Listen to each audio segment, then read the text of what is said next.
Welcome, I am Anna, and this is a new episode of Project Co, the podcast channel of Efecto Colibri.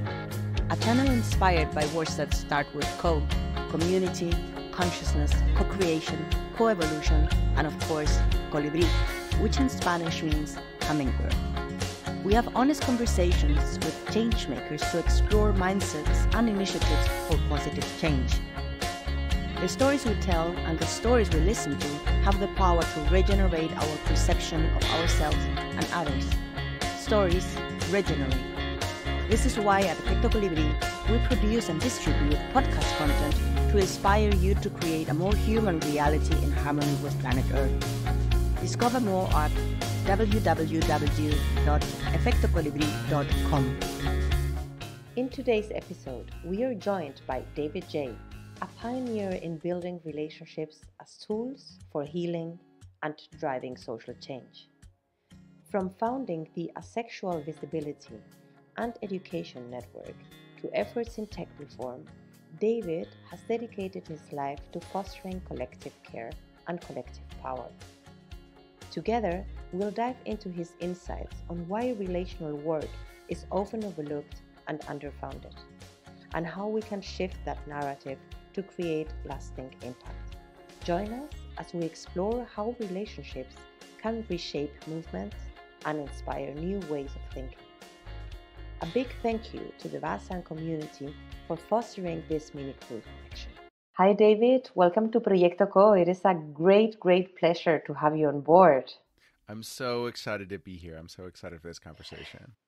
We are both believers of the power that relationality has to change the world. Actually, it is the question of how to build the case for relationality what brought us here today. And it did so in a co-creative effort led by the Wasan Network, a global network of social impact and philanthropy practitioners who believe that relationships sit at the center of social change. I know your story and I know what brought you here, but I would love you to share that also with our community of conscious listeners, because I believe it really has the power to transform perspectives on the power and the importance of relationships. I identify as asexual. I grew up as an asexual kid before the asexual community existed. And one of the things I got told a lot growing up was that I was destined to be alone forever because I wasn't forming real relationships. I wasn't forming relationships that followed a romantic and sexual script, and so they weren't really human intimacy in the way that most people conceived of it. And so I was kind of locked out of relationship because I didn't fit the definition. And that took me on a journey to understand for myself what a relationship was, to find a new definition that created room for me. And the definition that I found, which is inspired by Octavia Butler, which I really love, is that a relationship exists when we change one another. And the more we change one another, the deeper the relationship is. And the reason I bring that up when you say, what is relationality? Why are relationships so powerful? Is that I've been able to kind of dive into the science of shared change. What happens when we learn to change one another? And what I've learned is that relationships drive our resilience. They allow us to transform into new things. They allow new things to evolve. And we see this across the scientific literature. So relationships have an incredible impact, not only on our mental health, but on our physical health. There's a study that shows that not having access to relationship is the same as smoking 15 packs of cigarettes a day. Smoking 15 cigarettes a day. And one of the things that's really interesting about that is that it's not just social isolation, which is what most people think of. It's not having no relationships in your life. Loneliness, there's a difference between social isolation and loneliness. And loneliness is a lack of relational agency. It's about not having the capacity to evolve the relationships in your life to be in balance. So if someone is a first-time parent and maybe they have a partner, they have a kid, but they're stuck at home. They have relationships in their life, but they don't have the capacity to evolve those relationships to meet their needs. They can feel just as lonely. They can have those same negative health effects as someone who doesn't have anyone.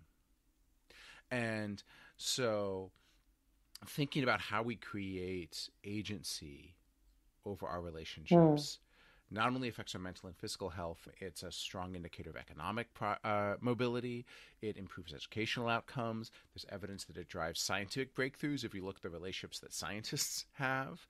It's the leading factor for survival of a disaster in neighborhoods. And there's a really strong evidence that the health of our relationships, the agency we have in our relationships, directly boils up to the strength of democracies.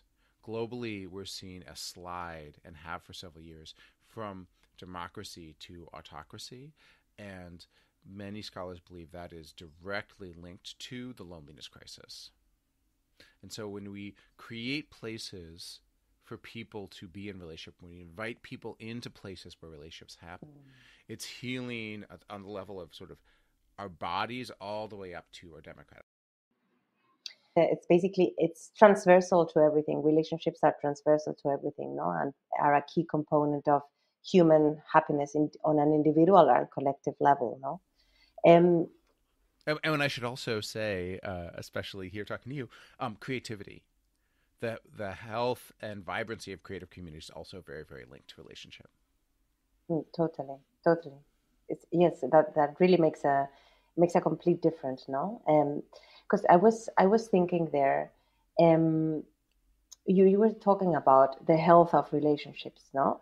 That also requires a certain degree of individual awareness, no? You need to be aware of what you need in order to be able to communicate it, no? And you were saying that being able to transform, no, and being able to evolve through relationships, that's one of the elements that really will make out or define a good relationship. Can you go deeper into that topic? I think it's super interesting. Yeah. So when I have researched systems of chair change, the ways that we learn to change one another, relationships happen in particular kinds of places. They happen like around dinner tables, in the after space, at a church, in the bar after a conference. And what's really unique about those spaces is that they're places where we're kind of open and vulnerable enough and playful enough to experiment with new ways of changing one another.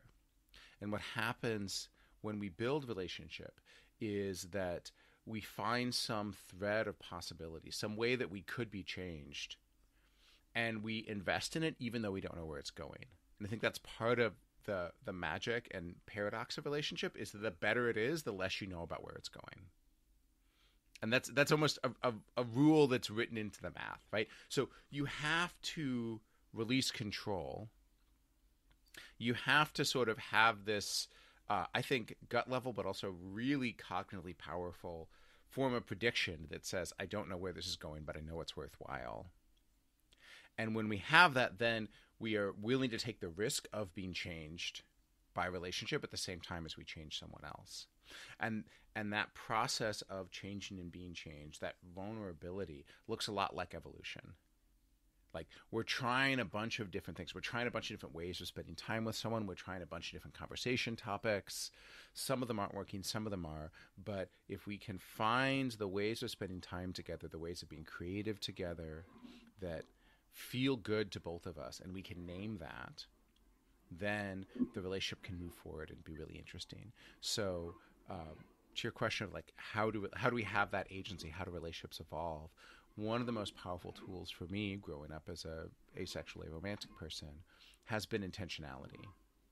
It's been paying attention to what are the ways of spending time that I'm discovering with someone. Each relationship is like a plant. It has its own shape, its own beautiful wisdom, right, about me and how the other person can spend time together.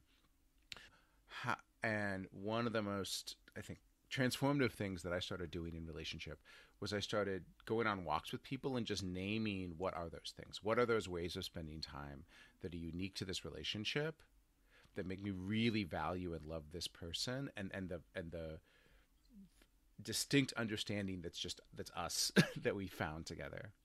And I found Yes, it's about becoming conscious about the magic that is happening between us and making it explicit. That is very powerful. I did my master thesis about explicit and implicit knowledge and how important it is to share both in order to really nurture a safe and brave space and culture for diverse being. Actually, I was investigating the impact of interventions in 6 schools at the bottom of the pyramid in Costa Rica. And these NGOs were trying to help students not to leave the school for prostitution or drug trafficking. And very often, unfortunately, they were failing to share this implicit knowledge with all different stakeholders, hence creating cultural silos, strengthening separation and polarization, which was exactly the opposite of what they were trying to do. And at the end, the point is that relations are systemic.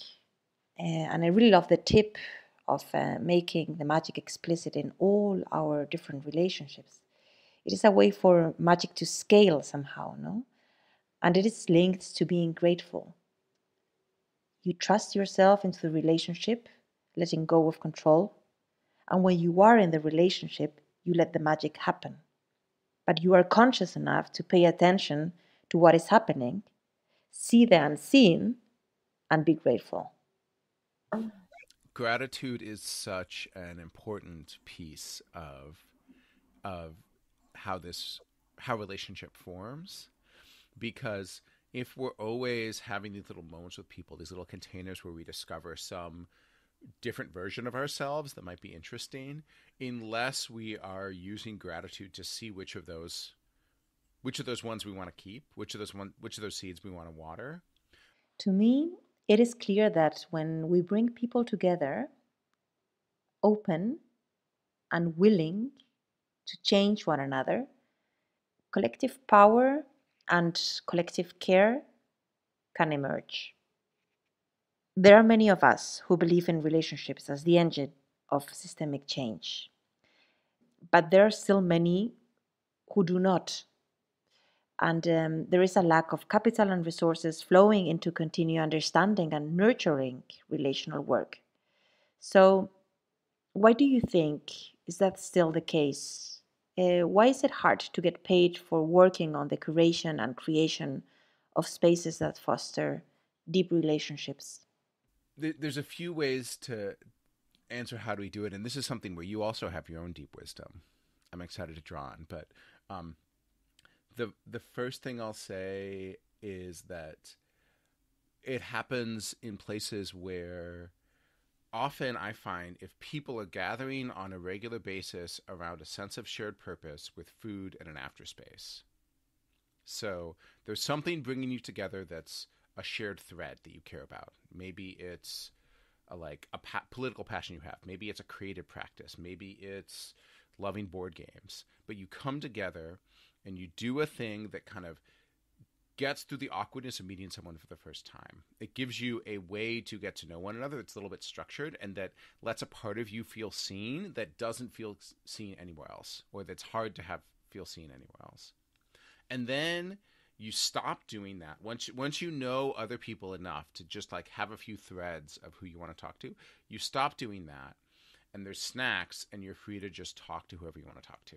That after space is where the magic tends to happen of relationship. And so I think a lot about like how do I bring people together, how to give them just enough structure to get hungry to know one another, and then break into an after space. I think that's one way to do it. And how do I do that on a recurring basis so people are seeing the same people over time? The other thing I think a lot about is relational lineage, which is this idea that our ancestors have been practicing relationship as a tool for survival for most of human history. And we're kind of in this very historical little bubble. Some of us are, not all of us are, where we think that we can survive through transaction and not through relationship. We think that if we just have a bank account and like maybe a nuclear family, we can buy enough stuff that we'll be okay. And like that is fundamentally not true, right? But it means that I think many of us have this sense of how to build relationship that's atrophied because we were told falsely that we didn't need it. But we come from these lineages. And lineages might be our family of origin. They might be someone else, that some other group that has shaped us. Like I draw on queer lineage because I've been shaped by a queer community. We come from these lineages that have all of this wisdom about how to create space for relationship. And so I think that there's a lot that can happen when we draw from those lineages, when we do the things that our elders taught us to do and maybe like evolve them for a new context. Yeah, and then you were saying, how do we do it without money?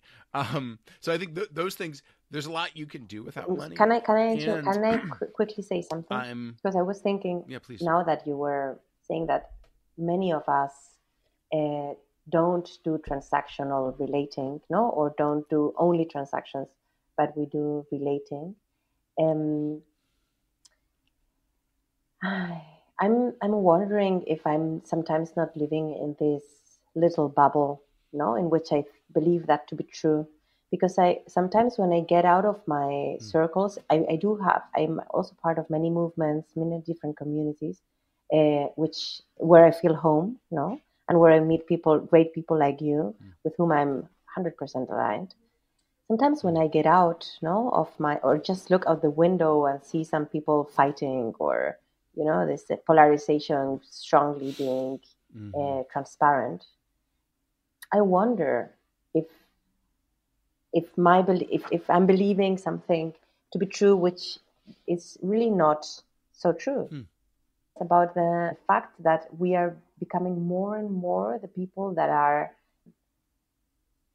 caring about others, that are relating to others in a more deep way, and seeing the other as being a human being and not just another thing. In Spanish, there is this word which means cosificación, which means how we make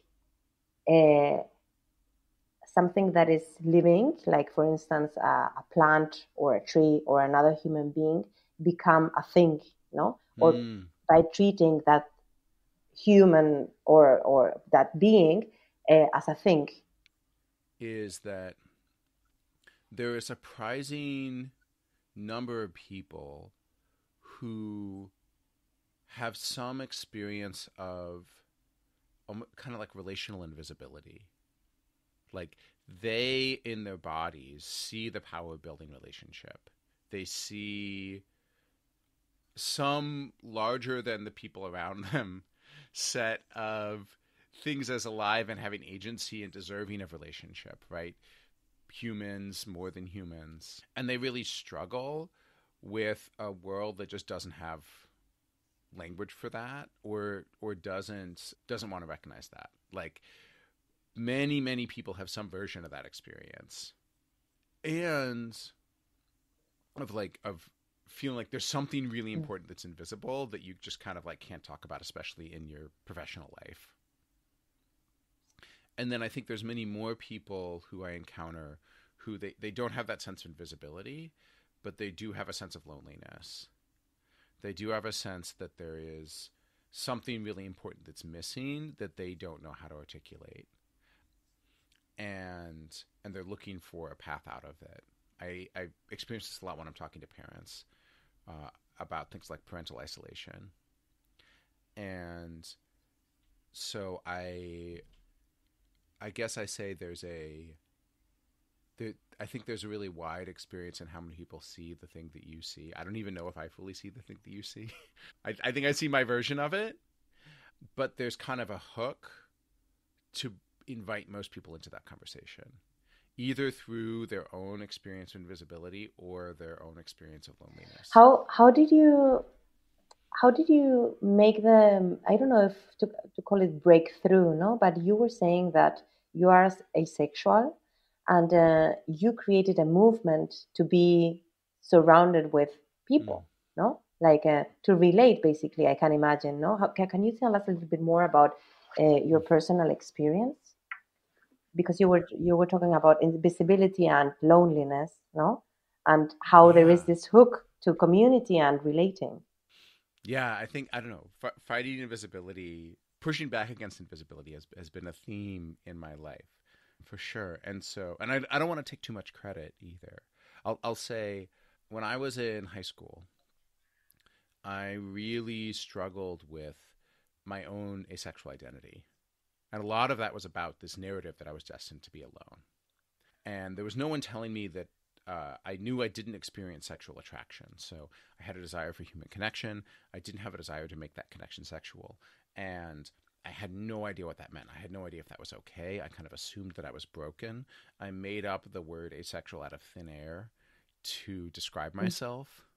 And what I didn't realize was at the same time I was doing that, this was in the late 90s, there were thousands of other people having pretty parallel experiences making up the same word by themselves. And when I went to undergrad, I went to the queerest school I could find. Even though there was no one was talking about asexuality there, they were talking about how do you challenge the idea that there's one right way to be in relationship, one right way to do human intimacy. And I really wanted to learn from that movement. And so I had peers, I had elders who kind of taught me how to push back against the social script, who taught me how to think about the world being broken, not me being broken, which was a pretty radical thing and Yeah. necessary thing for me. And then I put together this website called asexuality.org that initially just to try to find other people like me. And I happened to put together the website at the exact time that Google was coming into widespread usage. And when Google came into widespread usage, suddenly for the first time, if you typed the word asexual, which I'd done dozens of times, if you typed the word asexual into a pre-Google search engine, you'd get papers on plant biology. But if you type the word asexual into Google, because they had a better search algorithm, you would find my site. So all of these people who were having this struggle in isolation, who'd independently invented this word, started finding one another. And they'd found one another in very small pockets in neurodiverse communities before. But this was the first time that there really started to be a large community of people coming together and saying, what is this experience? How do we have names for it? What's the diversity in our experience? How do we make room for one another? And how do we think about this important work of navigating relationship, navigating intimacy, if the scripts that we've been given about how to do that don't work? And that has been a really, I think, powerful and beautiful experience for me. And I'll just say quickly, fast forwarding, now I am part of a really beautiful 3-parent family. So I have 2 kids, one who's 1, one who's 7, that I raise with 2 co-parents. They're married. I'm in an aromantic relationship with both of them. We live in Oakland, California, and it's just such a life that I dreamed of when I was younger, didn't think would be possible. And so I'm really, really grateful for all of the tools that have allowed me to imagine and dream the kinds of relationship that are possible. Congratulations, David. You deserve it. Thank you. Yes, it's beautiful. It is such an inspiration for so many people who may now be still feeling lonely and suppressed. So, wow, really, it is so important. We need more people that are breaking through structures and creating their own reality. Saying, "Hey, I am here and I'm not alone, and we can do it together." This kind of stuff is this kind of mm, living experiences is exactly the thing that I believe is easier to get to when you do it with others. Or do you think how would it have, would this be possible? Would your life currently as it is be possible if you hadn't created asexuals.org? Oh, no. I think Okay. every time part of the beauty of relationship is that it's how we change one another. So if I wanted to move from this person who felt broken and scared to a person who felt confident, I kind of needed relationships to hold me in that transformation. And the community provided those relationships to me. Or I don't know, provided feels almost more transactional, right?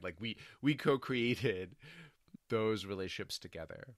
Mm-hmm. And I think that's been one of the tools when I stopped thinking about dating, when I stopped thinking about, oh, I'm just going to find one partner and that's going to meet my need for intimacy, uh, I and started realizing that each relationship was kind of its own like river of shared change that had its own direction it wanted to go. Um, I really began to appreciate relationship as a tool for transformation in my life.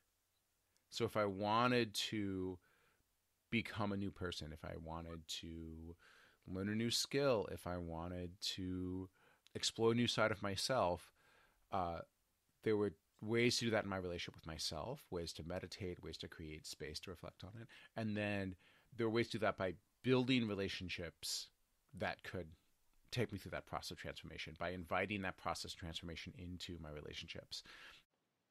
And this is the vivid example of how co-creation looks like, no? It is the co-evolution of multiple individuals, and I couldn't agree more. Relationships help in both ways to let a new part of you be born, and also to realize that you don't want to be that part of yourself anymore. Letting go of that relationship. No, it's like as humans, we become part of one rhythm. Sometimes we vibrate on one level and then we move to another scale.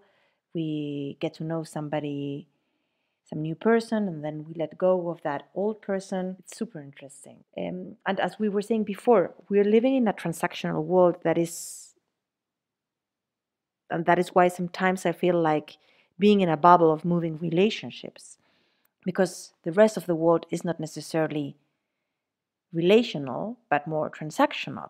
So how can we shift the narrative so that more capital and more resources and more people support the creation of new spaces where unexpected relationships are born, and who knows, even radical innovation happens? So if I am filling out a grant proposal or talking to an investor and I say, hey, I'm going to build a factory, the factory is going to produce cupcakes. This is exactly how much it's going to produce a cupcake. This is exactly what the cupcake is going to look like. Everything is predictable. That makes it an easy investment. That's the kind of investment that we're designed to make. If I say that most institutions are looking to make, if I say, hey, I'm going to build a community, something powerful is going to happen. I can't tell you what. I can't tell you when, but it's going to be amazing. Then it sort of breaks the way that investment happens in most modern institutions. And this is, by the way, this is not universally true historically. There's a lot of history of human institutions that really have invested in and valued the work of building relationship outside of sort of a modern corporate, like colonial, post-colonial context. So we can draw on some of those lineages looking at those institutions. But most of the time it's difficult with the way that they think about predictability. So one of the things I've really been experimenting with is the idea of a relational thesis, this idea that you can make a defensible argument that says, if we invest in relationship among these people in this place, in this way, then something systemically powerful is going to happen. We can't tell you exactly what it's going to look like, but we can show you evidence that it is happening as it happens. And so that could look like, we know that there is evidence that interdisciplinary relationships in science are the strongest predictor of scientific breakthroughs. So what we're going to do is go to the oncology department at major research universities and help them build relationships with the other departments around. So we're getting, like, we have a plan to have breakthroughs in cancer research, and we're going to invest in relationship to do it. And we have a defensible argument that investing in these karaoke nights is going to lead to that. So like that's an example of a thesis. And what I've been doing is going around and helping different communities say, okay, if our goal is more thriving artistic output, if our goal is better educational outcomes, if our goal is passing reproductive justice legislation, what are the relationships that are possible that would bring that goal about? Even if we don't know exactly how the relationships are going to do it, even if we have to cede some of our power as funders to those relationships to do the work, what are the relationships that could exist in the world that would move forward the work we want to do? And then how do we invest in the people, places, and practices that build those relationships? And relatedly, what kinds of data do we get back that show us that the relationships are forming? Because you can't measure the impact of relationships, relational work, the